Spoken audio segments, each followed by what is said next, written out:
साथियों का यहाँ पर बहुत बहुत स्वागत है। हरियाणा किसान मजदूर संघर्ष मोर्चे के आह्वान पर जो हमारे 10 संगठनों का, पूरे हरियाणा के 10 संगठनों का हमारा मोर्चा है, उसकी कॉल पर मुख्यमंत्री आवास में हमारा 3 दिन का जो महापड़ाव था उसका आज दूसरा दिन है।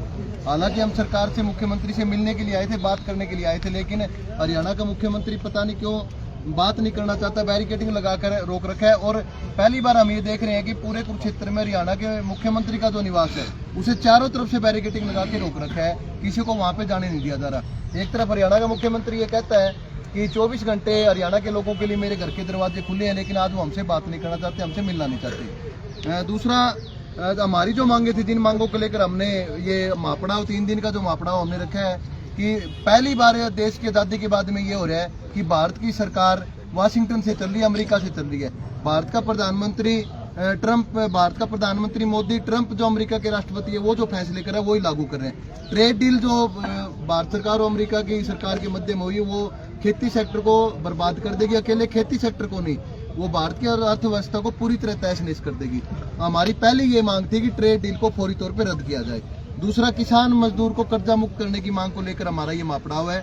तीसरा, जो ज्यादा बारिश के कारण फसल खराब हुई है उसके बीमा क्लेम, मुआवजे की मांग को लेकर बुढ़ापा पेंशन जो हरियाणा में काटी जा रही है। हरियाणा का मुख्यमंत्री प्रेस में हंस के ये बोल रहे हैं कि किसी की भी पेंशन नहीं कटी है, लेकिन कोई गांव ऐसा नहीं बचा जहाँ पे 10-10, 20-20, 30-30 बुजुर्गों की पेंशन ये कह के निकाट दी कि आपकी सालाना इनकम 3-3.5 लाख रुपए आपकी फैमिली आईडी में आ गई है। फैमिली आईडी जो कागजों का एक जंजाल है, उसमें उलझा के लोगों को रखा हुआ है। और भी हमारी बहुत सी मांगे, इन मांगों को लेकर हरियाणा किसान मजदूर संघर्ष मोर्चा के आह्वान पर हमने ये 3 दिन का महापड़ाव रखा है। 3 दिन का हमारा ये धरना है और कल हम इसे दिन में ठीक 12-1 बजे हम इसे समाप्त करेंगे। हम चाहते हैं कि हरियाणा का मुख्यमंत्री हमसे बात करें, किसानी मुद्दों को लेकर, मजदूर मुद्दों को लेकर हमसे बात करें। हम चाहते हैं कि मनरेगा का काम भी दोबारा शुरू हो। पिछले 1-2 साल से गाँव में मनरेगा का काम पूरी तौर पे बंद है, वो काम भी दोबारा शुरू हो, ये भी हमारा एक मुख्य मुद्दा है। और इस महापड़ाव में अकेले किसानी मजदूरों की भी बड़ी हाजिरी शामिल हुई है इस धरने में। तीसरा, हम ये कहना चाहते हैं कि आज शाम को कुरुक्षेत्र में हम पैदल मार्च करेंगे, मशाल मार्च निकालेंगे। हम कल ये समाप्त करेंगे, उससे पहले हम चाहते हैं हरियाणा का मुख्यमंत्री हमसे बात करें। और इस महापड़ाव के बाद में हरियाणा किसान मजदूर संघर्ष मोर्चे के हमने आगे के जो प्रोग्राम तय किए हुए, हमारे साथी अमरजीत मोड़ी वो आपके सामने अपनी। अब तक किसी से बात हुई जी? किसी अधिकारी, किसी कर्मचारी, किसी नेता से बातचीत हुई कोई आपकी? कल पूरा दिन निकल गया, किसी के साथ कोई बात नहीं हुई, ना ही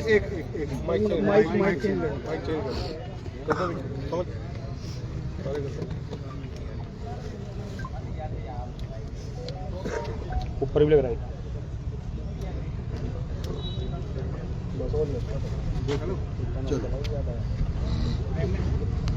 हाँ जी जी, अमरजीत जी क्या कहेंगे? किसी से बातचीत हुई कल पूरा दिन? आज भी कोई किसी के साथ बातचीत नहीं हुई। जब सरकार ने बातचीत नहीं की तभी तो हमने ये पड़ाव डाला है कि जो हमारे साथ 1 सितंबर को हम यहाँ आए थे, सरकार ने हमारे साथ एक मीटिंग की भी थी राजेश कुल्लर ने, लेकिन कोई भी किसी बात के ऊपर उन्होंने हमारी जो सुनवाई की उसके ऊपर काम नहीं किया। तभी हमने ये प्रोग्राम बढ़ाया था, लेकिन आज भी, कल भी कोई किसी तरह का मैसेज हमारे पास नहीं है। कोई रणनीति बनाई जाएगी कल के अलावा? कल से अगला प्रोग्राम बनाया जाएगा जहां यूएस डील के ऊपर पूरे प्रदेश में हम घर घर जाएंगे और वहीं आने वाली 26 तारीख को, 26 मार्च को गवर्नर हाउस जाकर हम अपना मांग पत्र देंगे कि सरकार, राष्ट्रपति के नाम कि ये जो यूएस डील की गई है, जिससे पूरे देश के अंदर तहस नहस होनी है, चाहे अर्थव्यवस्था की बात है, चाहे किसान मजदूर की बात है, चाहे आम आवाम की बात है, क्योंकि यूएस डील से पूरे देश का एग्रीकल्चर सेक्टर खत्म कर देंगे। 2-3 साल एक बार लोगों को कहेंगे कि यहाँ पर महंगाई कम होगी, लेकिन महंगाई कम के नाम पर वहाँ से बाहर से जो इन्होंने $500 बिलियन का व्यापार करना है, उसके बाद यहाँ का एग्रीकल्चर सेक्टर टूट जाएगा, वो खेती के लिए नहीं रहेगा। फिर पूरे देश को महंगाई का सामना करना पड़ेगा। बाहर की कंपनियां, बाहर के देश अपनी मर्जी से, जैसे पहले हमारे देश की प्रधानमंत्री में उनसे मिन्नतें कर कर, भीख मांग मांग कर अनाज वहां से लेकर आते थे, वैसा हालात सरकारें बनाने चाहती हैं। जिस किसान ने और मजदूर ने, किसान ने कम से कम रेट के ऊपर अपनी फसल बेचकर, मजदूर ने कम से कम दिहाड़ी के ऊपर, मेहनतनामा के ऊपर, किस किस का नुकसान होना है, पूरा बात लोगों तक तभी जाएगी जब सब लोग मिलकर लड़ेंगे। एकता के लिए भी हरियाणा किसान मजदूर संघर्ष मोर्चा पहल के आधार पर बातचीत भी करेगा सभी साथियों से और आने वाली 26 मार्च को गवर्नर राष्ट्रपति के नाम गवर्नर को चंडीगढ़ में ज्ञापन भी सौंपेगा। तो वहाँ कितने लोग आएंगे गवर्नर हाउस? वहाँ एक पहला सेमिनार होगा किसान भवन में और उसके बाद फिर वहाँ मौके के ऊपर देखेंगे कितने लोग जाएंगे कितने नहीं। गुरनाम सिंह चौटानी ने भी इसमें भाग नहीं लिया, वो कई संगठन जो है वो भाग नहीं ले रहे, इसकी वजह देखिए सभी अपने अपने आपको पता है लंबे समय से अलग अलग जथेबंदियां काम कर रही हैं, वो भी अपने तरीके से काम कर रहे हैं। उन्हीं बातों के ऊपर हमने कहा भी हम एकता के लिए भी मिलेंगे सभी साथियों से ताकि ये जो पूरी आवाम की लड़ाई है मिलकर लड़ी जा सके। गुरनाम सिंह चौटानी एक बड़ी रैली करने जा रहे हैं 23 मार्च को। अच्छी बात है, सभी साथियों को लड़ना चाहिए। अगर सभी लोग आवाज उठाएंगे तभी सरकार को खतरा पैदा होगा। अगर हम नहीं बोलेंगे, घर बैठ जाएंगे तो सरकार ना जाने और कैसे कैसे तुगलकी फरमान जारी करेगी। अमरजीत जी कल समापन के बाद कोई ज्ञापन भी सौंपेंगे या सिर्फ कल कोई ऐसा प्रोग्राम अभी नहीं बना है विज्ञापन सौंपना, क्योंकि ज्ञापन हमने बहुत बारी दे भी चुके हैं, लेकिन फिर भी अगर कोई बातचीत सहमति बनी तो उसके ऊपर कल विचार करेंगे। इससे आगे का जो महापड़ाव से अगला जो हरियाणा किसान मजदूर संघर्ष मोर्चा का जो प्रोग्राम है उसकी जानकारी विस्तार से थोड़ा साथी लखविंदर देंगे। माइक ले लीजिए।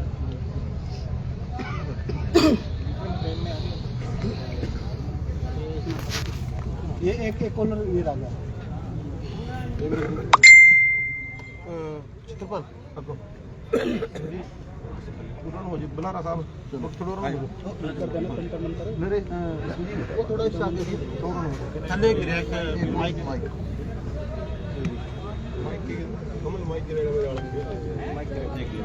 ना लगे लगे ठीक है। कौन सी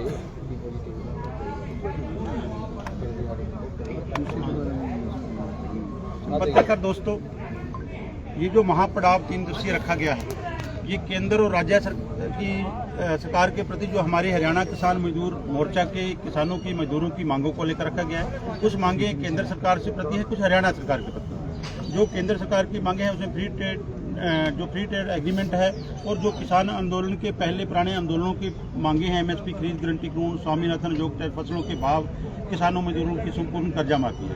जो हरियाणा सरकार के प्रति मांगे हैं, जैसे हम चाहते हैं भी जैसे 10 लाख रुपए का जो इलाज है फ्री इलाज किया जाए, इसको गमाया फरा के या कोई योजनाओं के तहत नहीं, हर एक नागरिक को, चाहे पत्रकार साथी हो चाहे हरियाणा का हर एक बासिंदा है, उसको 10 लाख रुपए का फ्री जो इलाज मुहैया कराया जाए। उसके साथ जो हमारी आए साल बाढ़ आती है, चाहे घग्गर नदी है, चाहे हिसार घग्गर ड्रेन है, चाहे और भी नदियां हैं, उनकी सफाई करके, उनकी खुदाई करके उनकी तटबंदी मजबूत की जाए। हमारे माननीय मुख्यमंत्री जी पंजाब में जाकर कहते हैं MSP थी, MSP है, हम तो 24 कभी कहते हैं 24 फसलें खरीदते हैं, कभी कहते हैं 23 फसलें खरीदते हैं। लेकिन आप जिस एरिया से हैं, यहाँ सूरजमुखी के हालात देख लेना, दूसरी फसलों के धान घोटाला हुआ, यहाँ पर बहुत बड़ा घोटाला हुआ है, आप सबने मीडिया ने भी दिखाया है। तो उसमें जो मुख्य लोग हैं उनको बचाकर छोटे छोटे को अंदर किया जा रहा है। एक करनाल को छोड़ के वहीं बड़ी कार्रवाई कहीं नहीं हुई है। तो हम आपके चैनल के माध्यम से माननीय मुख्यमंत्री नायब सिंह सैनी जी को कहते हैं, आप अपना घर पहले संभालिए, पंजाब में फिर जाइए, हमें कोई इतराज नहीं, आप पॉलिटिकल रैलियां करें, अपनी प्रशंसा करें, लेकिन जहां का जो किसान है वो खुदकुशी करने को मजबूर है, कर्ज के नीचे दबा हुआ है, लेकिन आप पंजाब में जाकर रैलियां कर रहे हैं। तो इसीलिए ये जो महापड़ाव है, अभी सुभाष साहब ने बताया, मोदी जी साहब ने बताया भी, हमें जिस तरह से सरकार के चारों तरफ से हमले हो रहे हैं किसान पर, मजदूर पर, आप पत्रकार भाईचारों को भी छोड़ा नहीं जा रहा है, तो उसके लिए हमें एक होकर लड़ाई लड़ने की जरूरत है। उसके लिए प्रयास जारी है। आज भी जो है रात वाली मीटिंग हुई थी, अब भी हुई थी, आप आगे भी करेंगे, तो सभी जगह हम पहुंच करेंगे। जो आपके सवाल है वो सारी जनता के सवाल है, हर एक किसान के सवाल है, उन सवालों पर और आज की जरूरत को देखते हुए एक होकर हम लड़ाई लड़ेंगे। तो हम आपके चैनल के माध्यम से माननीय प्रधानमंत्री जो कहते हैं, आपको किसी से दबने की, डरने की जरूरत नहीं है। मोदी से इतना क्यों डरते हो, अपने ट्रंप से क्यों डरते हो? आप 145 करोड़ के करीब भारतीय आपके साथ हैं, अगर आप देश के लिए लड़ो। ट्रंप अपने देश के लिए लड़ रहा है, तो वहाँ का कृषि सचिव बोल रही है कि हमारे किसानों को $1 बिलियन का फायदा होगा अगर भारत की मंडी खुलती है। तो इसलिए मोदी जी को डरने की जरूरत नहीं है। आप इतने बड़े देश के मुखिया हो, तो आप एक छोटी सी डर के वजह से पूरे देश को गिरवी रख रहे हैं कॉर्पोरेट हाथ में, अमेरिका के हाथ में। ये कभी भी किसान और आवाम सहन नहीं करें। ये जो केस है आंदोलन को लेकर जिनकी बार बात होती है, कितने केस पेंडिंग है? देखिए, जो हमारी 9 सितंबर को हरियाणा सरकार के खुल्लर साहब की अध्यक्षता में मीटिंग हुई थी, उसमें सभी साथियों ने रखे थे।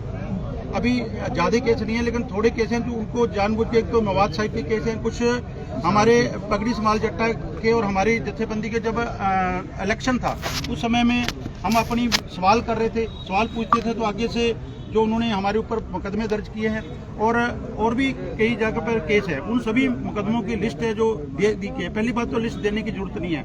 जिस सरकार ने मुकदमे दर्ज किए उसके पास खुद लिस्ट है, वो अपने आप देख लेंगे किस किस किसान को कहाँ कहाँ फंसा रखा है, कौन कौन के केस में रख रखा है, वो अपने आप उनको रद्द करना चाहिए। बुलारा साहब उन्होंने हो जाए इधर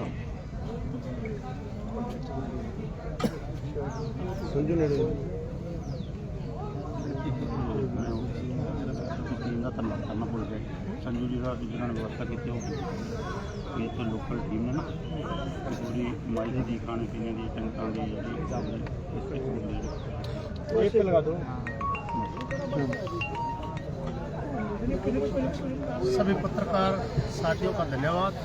ये जो 3 दिन का महापड़ाव है हरियाणा के मुख्यमंत्री के आवास पर, सबसे पहले तो मैं अपने भाई संजू नंबरदार जो कुरुक्षेत्र के प्रधान हैं, इन्होंने सारी व्यवस्थाएं, इनकी टीम ने पूरी संभाली, इनका बहुत बहुत धन्यवाद। सारे प्रबंध किए हैं। और जो ये महापड़ाव है 3 दिन का, देखिए हम जो सब लोग हैं ये किसान के रिप्रेजेंटेटिव हैं। किसान घर में भी बैठे हैं, खेत में भी काम कर रहे हैं, यहाँ भी आए हैं, परंतु पीड़ा एक ही है। अगर जिस तरह ये ट्रेड डील हो रही है, उस अमेरिका का किसान को बहुत हैवी सब्सिडी मिलती है, जबकि यहाँ एक टोकन के तौर पर 6,000 रुपये मिलते हैं, 12,000 रुपये मिलते हैं, और वहाँ तो लाखों, ये मतलब एवरेज है 65 लाख रुपये, और उसके कंपटीशन में हमारे को उतारा जा रहा है। अब वहाँ की यदि एग्रीकल्चर का सेक्टर है, पोल्ट्री का है, डेयरी का है, यदि खोल दिया जाएगा तो उनके प्रोडक्ट यहाँ सस्ते मिलेंगे, तो यहाँ किसान का क्या सही मायने में नटसल ये है, यदि ये ट्रेड डील लागू होती है, इम्प्लीमेंट होती है, तो हिंदुस्तान का किसान तबाह हो जाएगा। उसके साथ साथ मजदूर का मरना तो लाजमी है, जब काम नहीं बचेगा। मनरेगा का क्या हाल कर रखा है। और अब दूसरी एक सम्मान निधि की बात थी पेंशन की, चाहे वो विधवा पेंशन थी, चाहे वो बुढ़ापा पेंशन थी, चाहे विकलांग पेंशन थी, उसको एक ये जंजाल जिस तरह सुहा साहब ने कहा था आईडी के उसमें, अब आईडी का तो बच्चे काम कर रहे हैं, उनका भी कई बार खरीद की पेमेंट मंडी से वो भी किसान के उसमें आ जाती है। सबको जोड़ करके एक जंजाल होता है, जबकि बुढ़ापा पेंशन हर बुजुर्ग के लिए एक सम्मान का वो था। तो हम ये भी कहना चाहेंगे कि ये पेंशन, चाहे विकलांग की पेंशन है, चाहे बुढ़ापा पेंशन है, चाहे विधवा पेंशन है, इसको आय से न जोड़ के सबको समान वितरण किया जाए और मजदूर का ख्याल किसान के साथ रखा जाए। अभी साथी छत्रपाल अपनी बात रखेंगे। भारतीय किसान यूनियन सर छोटू राम के अगुवा लीडर हैं साथी। इधर आ जाओ, बीच में आ जाओ, माइक ये बता ना जो मैं इस साइड आ जाते। नमस्कार साथियों, माइक लग जाओ।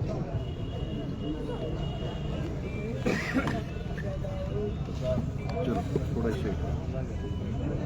सभी पत्रकार साथियों को नमस्कार। साथियों, जो ये सरकार अभी नया बिजली बिल लेके आ रही है, बिजली की देखो सभी को जरूरत है, किसान मजदूर को जरूरत नहीं है, कर्मचारी को भी, दुकानदारी को, सभी को जरूरत है। जो ये कह रही है अभी चिप वाले मीटर लगेंगे, जो इन्होंने पहले मीटर बाहर लगाए थे उनको भी कितने ज्यादा बिल आ रहे हैं। अगर चिप वाले मीटर लगेंगे तो चिप वाले मीटर में तो पहले पैसा डलवाना पड़ेगा। अगर वो आधी रात को भी आपके पैसे खत्म हो गए तो लाइट बंद है। ये सरकार धक्के से, तानाशाही से इतने नए नए कानून लेके आ रही है जिससे सभी देश को पूरा खतरा है। ये जो मोदी कहता था मेरा 56 इंच का सीना, अब देखो जो भी ट्रम्प बोलता है उसका ही हाँ में हाँ मिलाता जा रहा है, जिस चीज के करे वही हाँ में हाँ मिलाता जा रहा है। ये 3 दिन का महापड़ाव नहीं है, इसको हम बड़ा आंदोलन बनाने की पूरी तैयारी कर रहे हैं और जो भी संगठन लड़ने वाले लोग हैं उनको हम साथ में लेकर चलेंगे। साथियों, हरियाणा किसान मजदूर संघर्ष मोर्चे का जो अगला जो प्रोग्राम है वो मार्च के लास्ट वीक में हमने कन्वेंशन रखी है चंडीगढ़ में। उसके बाद में मोर्चे के जो सीनियर लीडर हैं वो प्रतिनिधिमंडल जाकर राज्यपाल को राष्ट्रपति के नाम अपना ज्ञापन सौंपेगा। हमने अगला प्रोग्राम ये तय किया है। ओके, धन्यवाद आपका।